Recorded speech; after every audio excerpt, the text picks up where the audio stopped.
Todos sabemos que aprender uma língua nova pode ser, bem, um desafio. Mas e se essa língua não fosse para ser ouvida, mas sim para ser vista?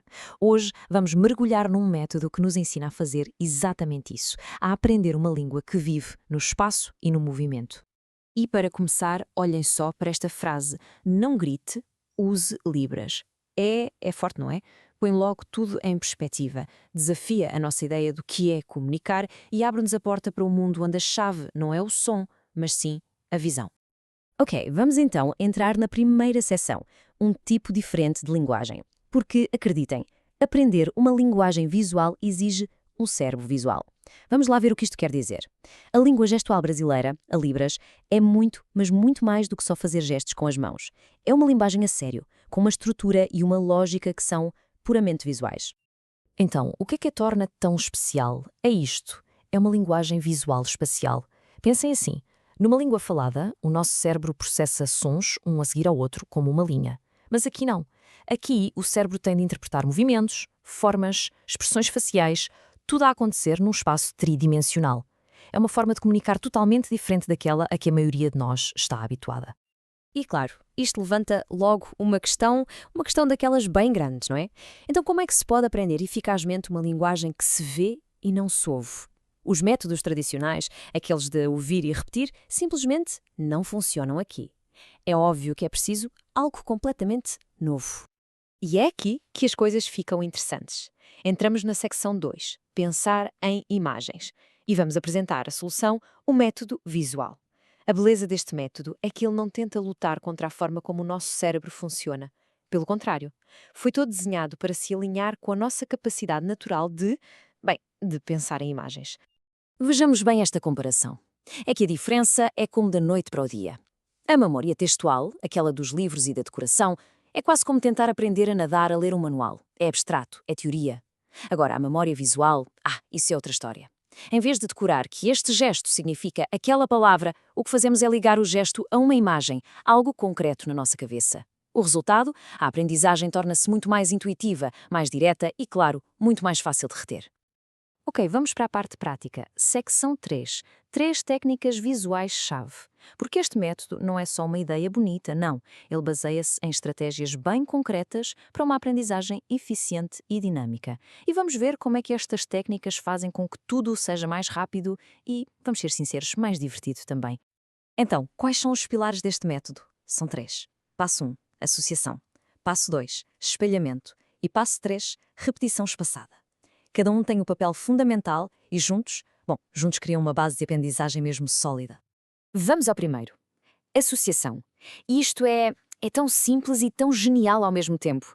A ideia é conectar um gesto a uma imagem ou a uma ação concreta. Por exemplo, o gesto para conduzir. Em vez de decorar o movimento, nós associamos-lo à imagem de uma pessoa a conduzir um carro, a segurar no volante. O nosso cérebro adora este tipo de ligações, cria uma âncora mental super forte e depois é muito mais fácil lembrar-nos. A seguir, a segunda técnica, espelhamento.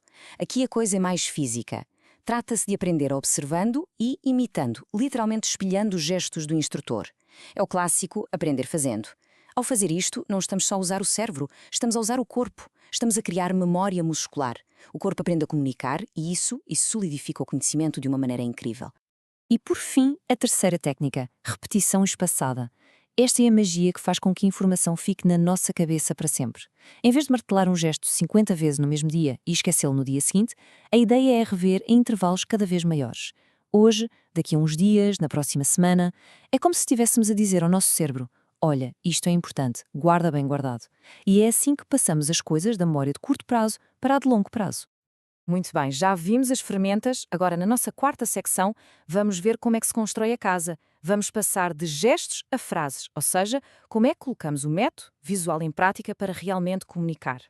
E qual é o primeiro tijolo desta construção? É o alfabeto desconstruído, a base de tudo. Mas não é o alfabeto como o conhecemos, para ser decorado. A ideia de desconstruído é que cada letra deixa de ser um símbolo abstrato e passa a ser uma forma visual, com o seu próprio significado. É o pontapé de saída para começarmos a pensar de forma visual. E a parte boa é que isto tem utilidade imediata. Saber o alfabeto gestual permite-nos fazer coisas essenciais, soletrar nomes, por exemplo, ou identificar lugares específicos. E, claro, usar a daptilogia, que é o nome técnico para soletrar com os dedos, para qualquer palavra que ainda não tenha um gesto próprio no nosso vocabulário. É, no fundo, uma ferramenta super poderosa para preencher as lacunas enquanto aprendemos. Porque no final de contas, o objetivo é este, certo? Formar frases. Os gestos sozinhos, o alfabeto, são como as palavras soltas numa língua falada. A verdadeira magia, a fluência, acontece quando começamos a juntar tudo isto para criar frases visuais. Para contar uma história, para expressar uma ideia complexa, de forma totalmente natural. E chegamos à última secção, a quinta, o segredo da aprendizagem. Porque para além de todas estas técnicas e estratégias, há uma coisa, uma mudança de mentalidade que parece ser a chave que muda tudo. E preparem-se, porque a maior lição não é uma técnica, não é um truque. É uma constatação, uma epifania sobre o que significa aprender de verdade. E vem do próprio criador do método, o Ítalo Anderson. Leiam bem isto. Quando eu parei de decorar, eu aprendi Libras. Uau! Esta frase resume tudo. A aprendizagem a sério não é sobre decorar, sobre memorizar de forma mecânica. É sobre perceber, sobre interiorizar. É a diferença entre saber o nome de todas as peças de um motor e saber conduzir o carro. É aqui que está o segredo. E isto deixa-nos a pensar, não é? O que é que todos nós poderíamos aprender se passássemos de memorizar a ver verdadeiramente? Esta ideia vai muito para além da língua gestual. Pensem bem, em que outras áreas da nossa vida estamos só a decorar as coisas, em vez de as compreendermos a fundo?